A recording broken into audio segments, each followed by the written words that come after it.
After we have gone through the context and the listening and the building up of vocabulary, and they've done some group reading and individual reading, then I'll often add in some quick fire games.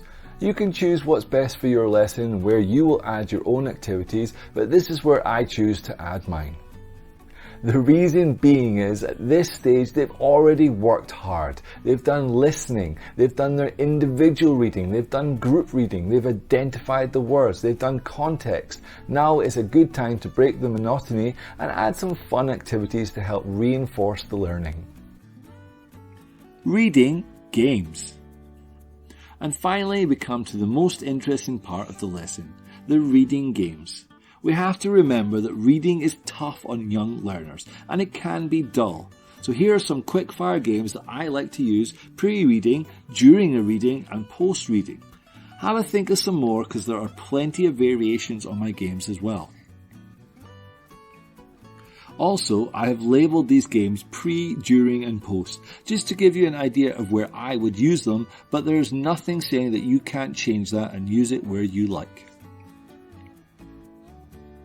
Number 1, I can see. We talked about this one earlier. It's where you look at the picture and you just get them to say, I can see. And you can do it as a competition until they run out of things they can find. Number 2, longest sentences. You can do this pre, you can do this during, or you can do this after. Get a team to think about the longest sentence that they can say about the topic, and then get the other team to see if they can beat it. Number 3, they spell. I will do this during or after, but it's very simple. You get them to spell the significant vocabulary, maybe the words that they weren't sure about, or maybe some of the new words. Obviously, to make it more interesting, you would assign points, or maybe even have an elimination round, a spelling bee, to make it more engaging and fun.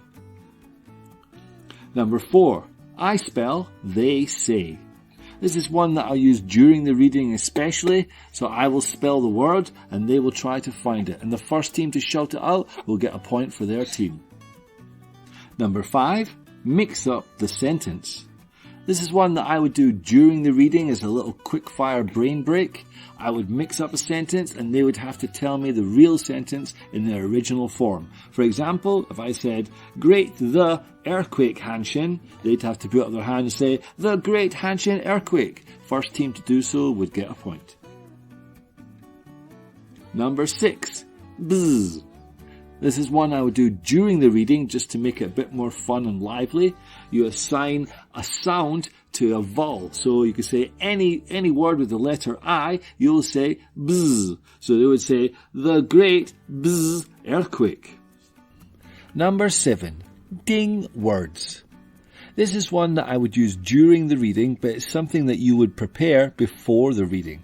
The kids would write down a bunch of words and you would find the words as you're reading the passage. When the words come up, they would say ding and they would identify the word to the rest of the class. Number 8, pop reading. This is one of my favourite games and the students adore it. This is where you have two teams. One member of the team will stand up and do the reading. They will read. The other team will listen, and if that person makes a mistake, they say pop.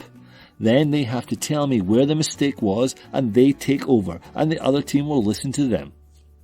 Number 9, teacher's mistake. This is another one that I would do during, and it's a very, very quick one. You could say, the good Hanshin earthquake, and they'll say, no, teacher, the great Hanshin earthquake, and so on. The teacher purposely makes a mistake. He misses out a word, he pronounces it wrong, and the students have to detect it. Number 10, define the word. This is another really good one to use during the reading. It stimulates interest and keeps them excited and engaged. The teacher will define a word and the kids will have to find it. For example, which word means father, dad? Which word means a large city? Kobe. Which word means a disaster, earthquake, and so on. Number 11, first letter of each word. This is another one that I would set up during the reading. You would put the first letter of each word on the board and they would have to find the sentence. For example, TGHE, and they would shout, the Great Hanshin Earthquake, and so on. Number 12, up, down words.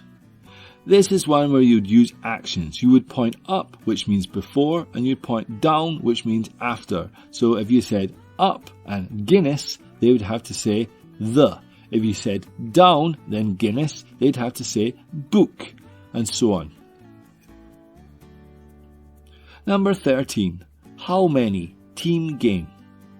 This is one you can do pre, this is one you can do during, and you can even do it after. You'd get them into teams and you would ask them, how many words can you find beginning with T? How many verbs can you find? How many cities can you find? And so on. Number 14, gap fill. We already talked about this game and it's a good way to do some comprehension checking, but if you prepare it at the beginning, you can do it throughout, and then at the end you can even get them to take out the words and add their own words in to make it more interesting. Again, it's just encourage them to focus more on the reading and to think about it in a different way. Okay. Games like these are very, very simple and very, very easy to execute, but they're also very effective. They force the students to look at the reading, to focus on the passage, to find the words that you're asking them to find, or say and find the sentences that you're asking them to find. Okay guys, that's everything. Thank you so much for joining me. I hope you enjoyed that.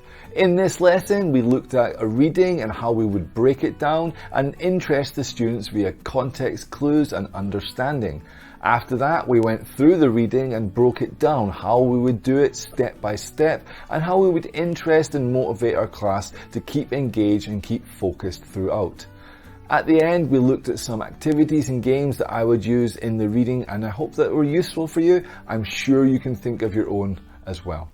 Please feel free to reach out to me if you have any questions, and as usual, thank you very much. Take it easy.